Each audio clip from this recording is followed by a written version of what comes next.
খড়দহ পুরসভার উদ্যোগে শনিবার রবীন্দ্র ভবনে দমদম কেন্দ্রের জয়ী সাংসদ সৌগত রায়কে সম্বর্ধনা দেওয়া হলো।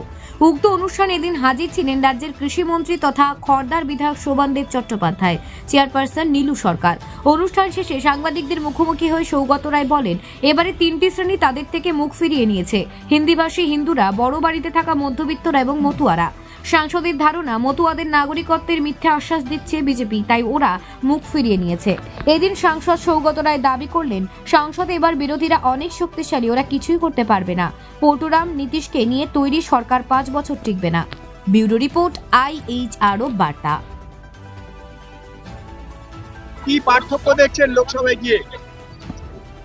না, প্রতিবারই তো দেখি যে একটা জেনারেশন চলে যায়, নতুন জেনারেশন আসে, সেইটাই দেখছি।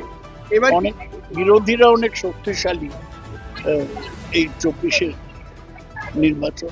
আগে যে কথায় কথায় আপনাদের সংসদ থেকে বার করে দিত, এবার কি? কোথায় না, একবার বার করেছিল, কিন্তু এবার আর বিরোধীরাই ডমিনেন্ট। বিরোধীরা খুব শক্তিশালী, ওরা কিছুই করতে পারবে না।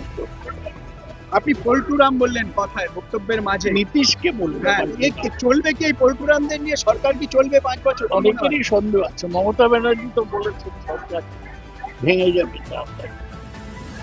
দেখা যাবে। খড়দা নিয়ে কি ভাবনা আপনার? আপনি বললেন খড়দা আমাকে গত বছরের থেকে অনেক বেশি লিড দিয়েছে। খড়দার আমি বলেছি যে বিধায়কের মাধ্যমে যা উন্নয়নের কাজ বলবে আমি সেটাই করব। নিজে নিজে তো করা যায় না, এটা তলার থেকে হোক। খড়দায় উন্নয়নের অনেক কাজ আছে, তাতে আমি যোগদান করব। সব থেকে বড় সমস্যা উড়ালপুলি রেলের উপরে, এইটা কি ত্বরান্বিত করা যায়? সেটা নিয়ে আমাদের বিধায়ক উদ্যোগ নিয়েছে, আমিও তার সাথে। গরিব মানুষ এবার আপনাদের উজাড় করে দিয়েছে ভোট, এটাই কি ভিত্তি? এটাই মমতা ব্যানার্জিকে গরিব মানুষ উজাড় করে দিয়েছে।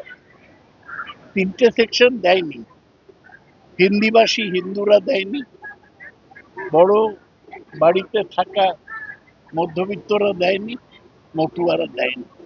কেন দেয়নি, কিভাবে তাদের ভোট ফেরত পাওয়া যায়, আমাদের চেষ্টা করতে হবে।